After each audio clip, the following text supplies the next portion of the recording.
من يهده الله فلا مضل له ومن يضلله فلا هادي له وأشهد أن لا إله إلا الله وأشهد أن محمدا عبده ورسوله أما بعد فأعوذ بالله من الشيطان الرجيم بسم الله الرحمن الرحيم وإذا سألك عبادي عني فإني قريب أجيب دعوة الداع إذا دعاني فليستجيبوا لي وليؤمنوا بي لعلهم يرشدون.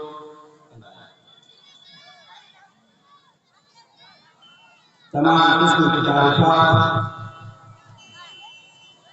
وحدہ لا شریک له کائنات کے لیے ہیں. بعد ہمارے اپنے جناب محمد رسول اللہ صلی اللہ علیہ وسلم جن پر ہزاروں درودوں کی آیات چھاؤ ہو. اللہم صلی علیہ وسلم بارک. اسٹیج پر جناب علماء اعلان اور سامنے بیٹھے ہوئے اسلامی بھائیوں اور پردہ خواتین ہماری مائیں اور آج اس جلسہ میں جس عنوان کے تحت چند باتیں میں آپ تک پہنچانے کی کوشش کروں گا وہ ہے دعا قبول نہ ہونے کا سبب. مسلمانوں آج ہم جس دور میں ہیں ایسا دور ہے جس دور میں ہمیں ایک قدم بھی بھوک کے اٹھانا پڑتا ہے. ہمیں اللہ کی طرف سے طرح طرح کی پریشانیاں طرح طرح کی مشقتیں. اس سے پہلے تو صرف اور صرف جو پریشانیاں آیا کرتی تھی وہ ذاتی طور پر ہم اور آپ کے ذاتی طور پر کوئی پریشانی ہوتی تھی. لیکن آج نوبت یہاں تک پہنچ چکی ہے کہ آج ہمارے اسلام کو بھی حملہ پر حملہ کیے جا رہے ہیں. مسلمانوں اس دور میں ہم اللہ رب العالمین کی درگاہ میں جا کر کے دعا تو کرتے ہیں لیکن کیا ہے کیوں ہماری دعائیں آسمان تک نہیں پہنچ پاتی ہے؟ کیوں ہماری دعا کے اندر تاثیر نہیں ہے؟ کیوں ہماری دعا کے اندر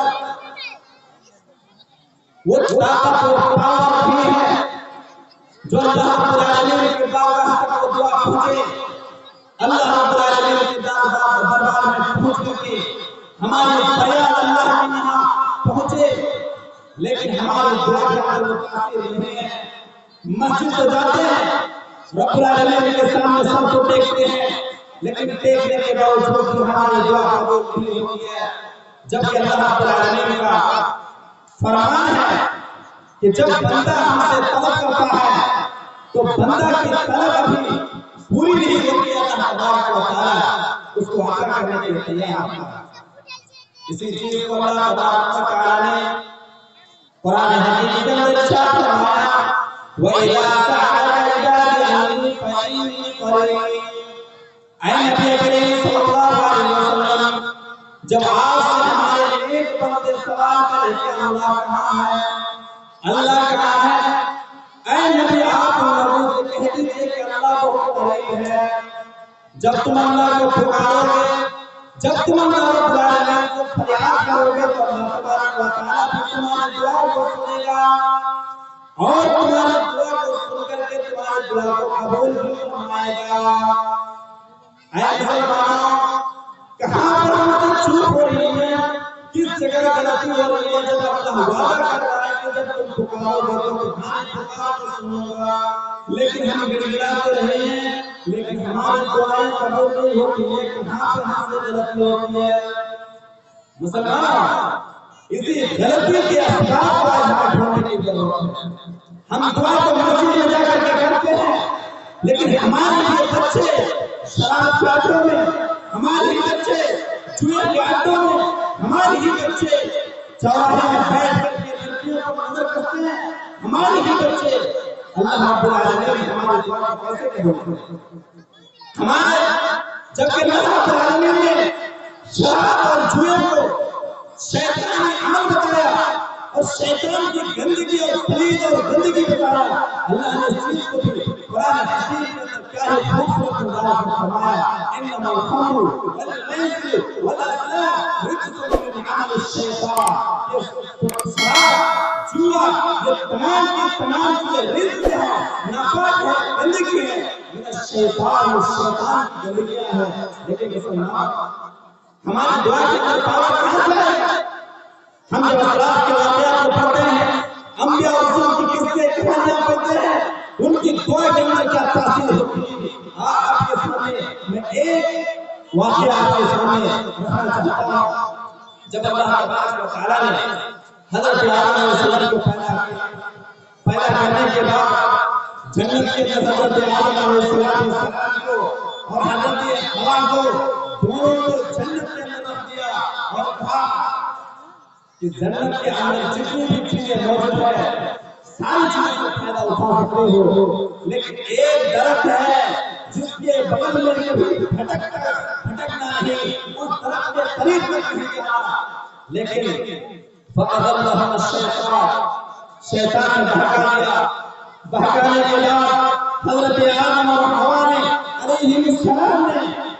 اس درخت کے جیسے بھی پھل کھا لیے، جنت کے لباس اپنے جسم سے اتر گیا اور جنت کی جتنی بھی ناز و نعمت تھی ان ساری چیزوں سے اس کو روک دیا گیا۔ حضرت آدم علیہ السلام آج ہمیں اگر پریشانی ہوتی ہے تو سب سے پہلے ہم پریشانی کا حل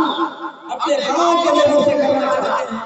دوسروں سے مدد طلب کرنے کے جاتے ہیں، لیکن حضرت آدم علیہ السلام نے اپنے بغل میں فرشتے بھی تھے، بڑے قابل بہت طاقتور فرشتے تھے، لیکن کسی سے مدد طلب کرنے نہیں گئے، بلکہ حضرت آدم علیہ السلام نے جو الفاظ حضرت آدم نے اپنی زبان سے نکالا اسی کو اللہ رب العالمین نے قرآن حکیم کے اندر بیان فرما دیا۔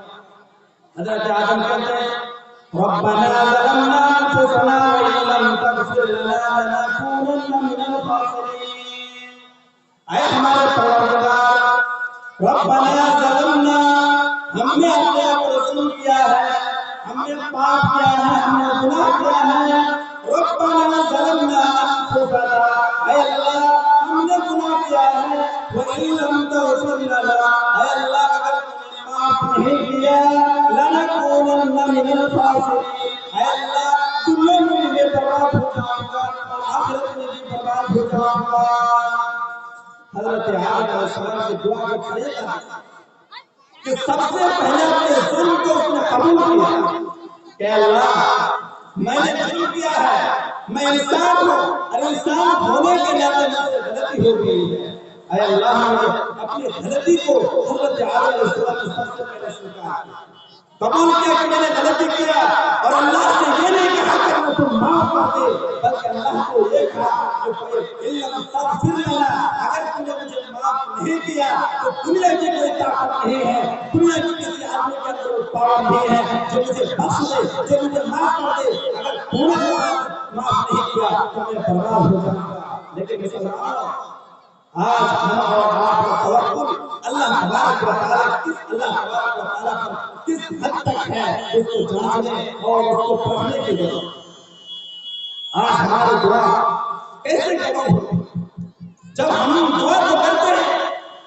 5 منٹ اللہ رب العالمین کے لیے گر جاتے ہیں، لیکن جیسے ہی مسجد سے نکلتے ہیں وہی چگلی، وہی دغا بازی، وہی دھوکہ دڑی، وہی مکر و فریب، وہی ایک دوسرے سے جھوٹ بولنا، ایک دوسرے کی غیبت کرنا، ایک دوسرے سے لڑائی کرنا اور شراب کے اڈوں میں جانا، جوئے کے اڈوں میں جانا، نماز ترک کر دینا، مسلمانوں اس طریقے سے کبھی بھی اس امت کی خیر اور بھلائی نہیں ہو سکتی ہے جب تک اللہ رب العالمین کو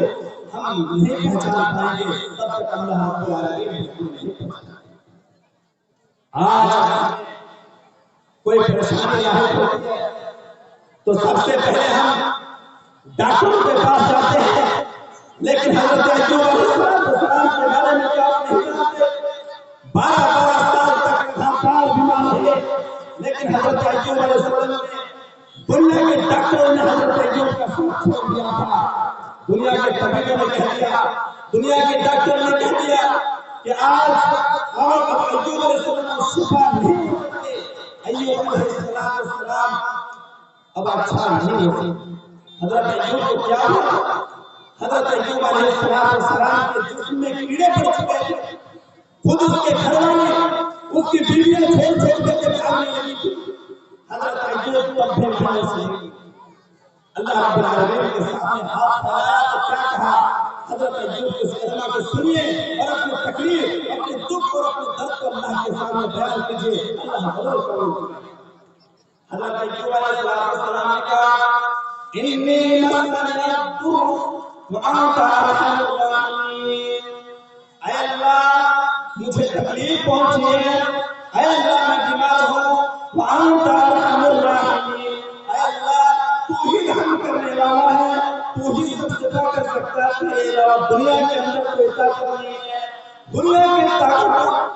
کے ڈاکٹروں نے تو مجھے انکار کر دیا کہ مجھے اور شفا نہیں،